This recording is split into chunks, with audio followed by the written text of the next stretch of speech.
Okay, try something with me. It takes about a minute. It's late. You're on the couch. You're not really watching anything. The TV is just on. You know the feeling. On the table in front of you, your keys, your wallet, your phone. And a box. Cheap cardboard, 80s packaging. The kind of thing somebody gave you as a joke and never threw out. It says, One Wish Willow. That's the whole label. No instructions, no small print.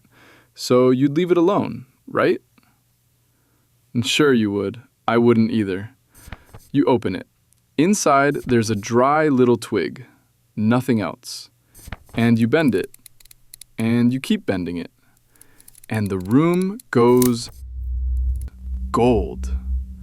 There is something standing in your living room, made of light and smoke, too big for the ceiling, eyes like coals. And it looks tired, like a guy 40 minutes out from the end of his shift. It doesn't introduce itself, it just gives you the rule. You get one wish. Anything you want.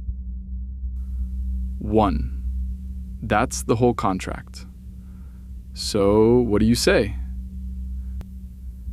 What comes out is, I don't know, I want to be the richest person on the planet? With a question mark. To a genie. And then, because your mother raised you right, you say, please. He looks at you for a second. Then, he repeats the worst sentence you just said, word for word, completely flat. As you wished. So that happened. You are now standing on a rock. Not a metaphor, an actual rock, somewhere else, with a sky the wrong color and things growing out of the ground that are almost plants. You're wearing a spacesuit. Nobody asked you if you wanted one. It came with a package. And he's there too, arms crossed, doing the thing a contractor does when he's finished a job and wants you to see that he's finished it. As you wished, he says, the richest person on the planet. This planet. Because moving you was easier than moving the money. And nobody said which planet. Okay, hold on. You saw that, right? Guy asks for one thing, gets the nightmare version of it. Funny. Except it isn't a mistake. The genie didn't misunderstand him. It's not stupid. It's not even cruel. It did exactly what he said. Took the gap he left, the thing he never said out loud, and filled it with the opposite of what he meant. And I'm not showing you cartoon genies for fun. You've met this one. You probably talked to it this week. Its name is...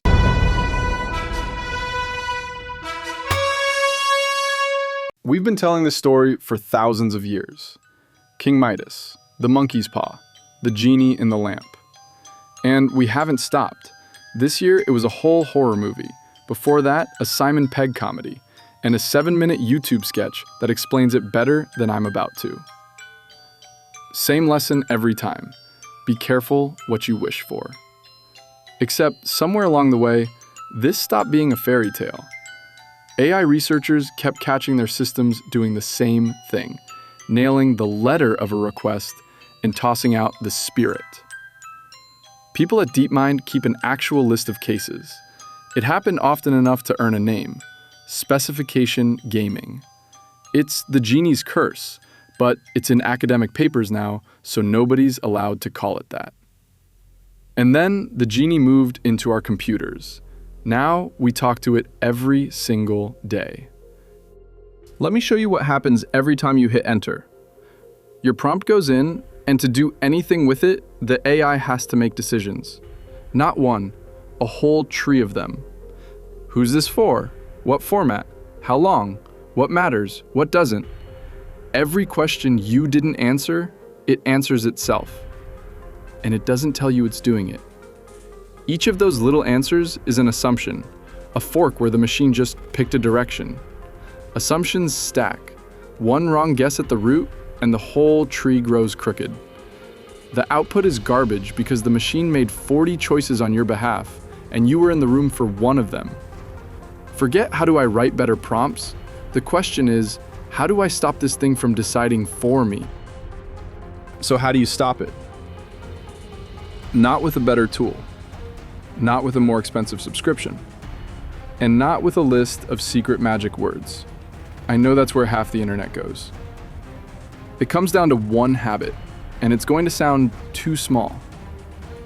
Using AI well is not about telling it more. It's about killing the assumptions it would otherwise make for you. Remember the tree? Every fork it decided alone is a question you could have answered. Answer it first, and watch the same tree change color. The rest of this video is just that habit made real. One task, 2 failures, and the one small change that fixes both. It starts here. Kill the assumptions. 8 words. That's the whole experiment. We type, "Build me an app to track my expenses," and hit enter. Seems reasonable. But before the answer comes back, stop and ask yourself, what does the machine know from that one sentence? Take 3 seconds. Whatever app you just pictured, hold on to it, because you've already got a color scheme in mind. The machine has 8 words. Okay, we got an app. It even works, kind of. But start using it and the cracks show. Add an expense, refresh the page, gone. It never saved anything, anywhere. The categories are for someone else's life entirely. Commuting, tuition, sure. Meanwhile, my money goes to subscriptions, software licenses, and games I never finish. None of those exist in here. No recurring bills either.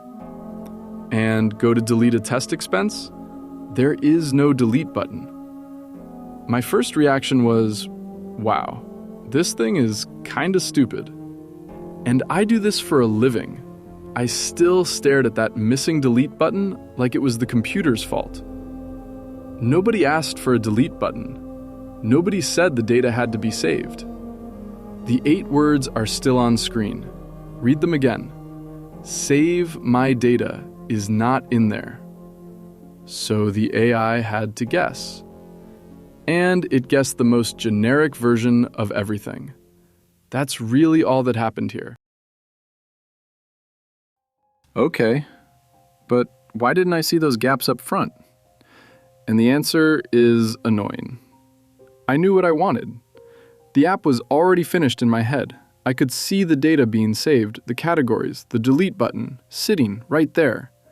I could see it all so clearly that saying it out loud felt unnecessary. Psychologists call this the curse of knowledge.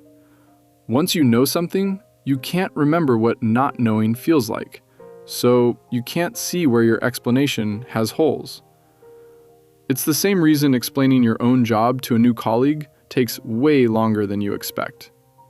In my head, a complete picture. In the machine, 8 words. And that enormous gap between the two? I didn't fill it. It did. The AI is not stupid.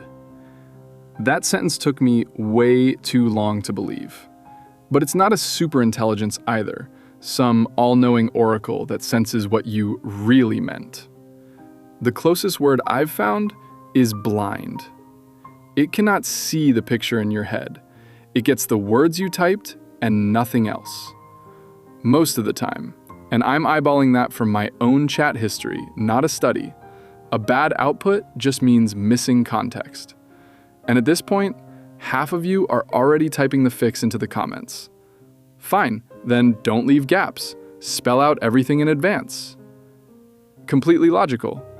That was my fix too. It's how I walked straight into the second trap.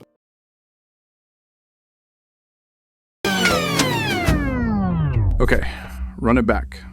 Same couch, same night, same box. None of it has happened yet, And he says the same thing he said last time. Word for word. He's not improvising. Except this time you stop, because you are holding a helmet. You've never been to space, you don't remember putting it on, you just have it. And you know exactly what that means. You get another go, and this time you are not going to waste it. So you do the responsible thing. You get a pen, and you write it out. Properly. You're not making a wish anymore, you're drafting a contract. You wish to be the richest person on this planet. Clarification 1. This planet means Earth, the one you are standing on. Clarification 2. You are not to be moved. Not teleported, not relocated, not anywhere. You stay right here. Clarification 3. The money has to be real human money. Legally yours. In your name. Clarification 4. Nobody gets hurt because of this. Clarification 5. You stay alive, healthy, and human. That covers everything. You actually say that part out loud. And then, obviously, please. So, 5 clauses. Read them again, in your head. Is there a hole in that? He reads it. All of it. Like a man at a counter, ticking boxes. Richest person. This planet. Not moved. Alive and healthy. Done. You don't move. You are exactly where you asked to be. Same room, same spot on the floor. The couch is a skeleton with moss on it. The TV is rust. One wall is gone, and through the gap, a long way off, there's a tower with green all over it. No spacesuit this time. He kept that promise. He tells you the year. 2412. As you wished. The richest person on this planet. Nobody left to be richer than.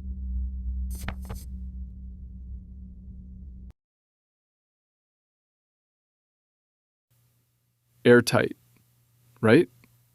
You thought of everything. Except when? You closed every gap you could see, and he walked straight through the one you couldn't. That's the trap. You cannot brute force your way through every gap, because there is always one more. And the same thing happens with the app. Round 2. This time, we come prepared. A monster of a prompt. 40 bullet points. These categories, this color scheme, this currency, this chart, this button here, that toggle there. Pages of it. Somewhere around line 34, it's specifying how red the delete button should be. And it still goes wrong, twice over. There are still decisions in there nobody thought to make. Where does the data live? What happens if you log the same expense twice? Does it need to work offline? 40 gaps closed. Turns out that wasn't even half.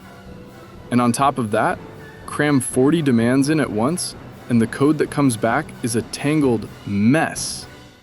It's built on a wrong guess the machine made early, buried so deep that honestly, starting over hurts less. And that's the real problem with the one-shot prompt. You say it once, it does it once, and there is no Control-Z. Same as the genie. Wish granted, to the letter, no takesies backsies. And no rewind button either. That's a luxury only our genie tape has. If a wrong assumption gets baked in at the start, cleaning it out later could cost you hours. This is how I still catch myself using it. Insert request, receive product, walk away, like a vending machine. But AI is not a vending machine. It's closer to a colleague, someone you can question, interrupt, stop mid-sentence with, "Wait, that's not what I meant." Two failures then, the lazy prompt and the everything in the kitchen sink prompt. Too few words, wrong. Too many words, still wrong. So what actually works? And the answer is so simple, it's almost annoying.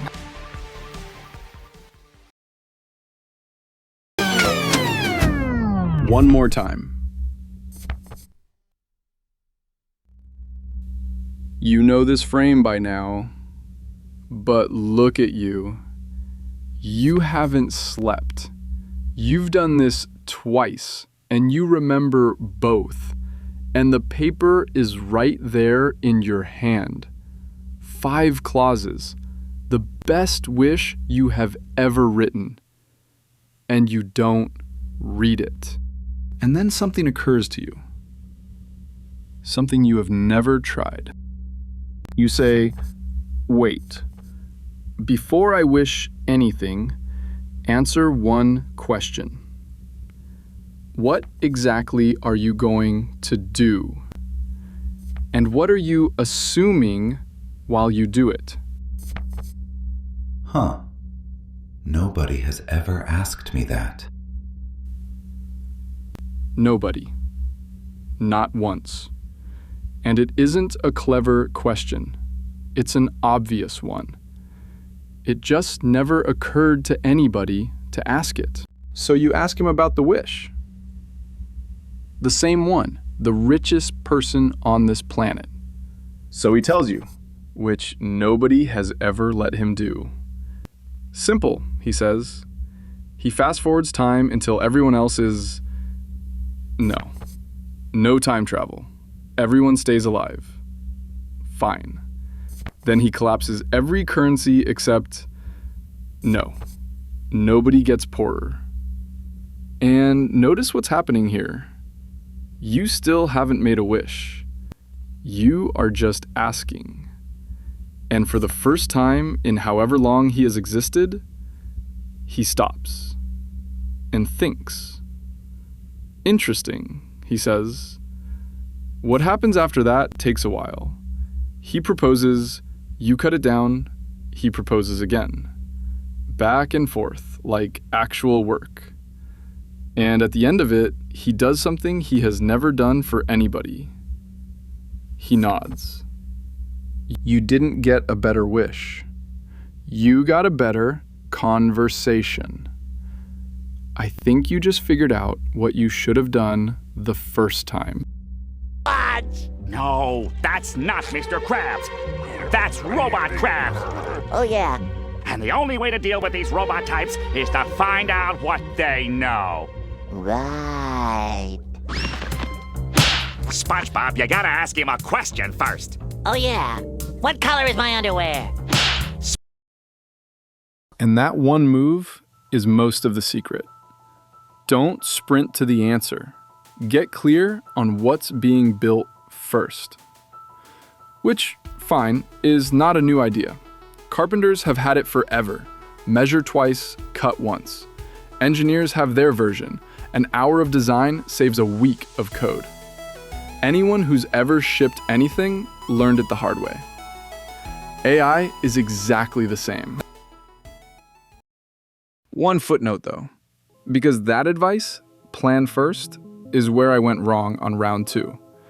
Look back at it. My idea of planning more was going off alone and writing 40 bullet points, a longer, more perfect prompt. That's the same trap we just burned down, wearing a nicer suit. Plan by yourself, and the curse of knowledge comes right along with you. You still can't see your own gaps. I couldn't. The actual move is smaller and a little weirder.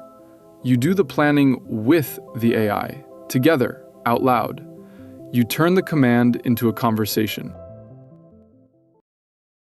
So, the expense app. 3rd try. This time, no wish. Instead, this. Before you build anything, tell me what you understood, list every assumption you're making, and ask me about anything you're not sure of. That's all I sent. Now watch what comes back. I'm assuming a single user. I'll store the data locally, in the browser. I'll use these standard categories. Hold on. Local storage. That is the same guess that killed version 1, and it was about to make it again. Silently. Then it starts asking questions of its own. Should expenses be editable after they're logged? Huh, hadn't even thought of that one. Every landmine is surfacing now, before a single line of code exists. So we talk. Permanent storage. My categories: subscriptions, software, games, recurring bills, multiple currencies. Great, now build it. And what comes back this time is the picture in my head. On the screen.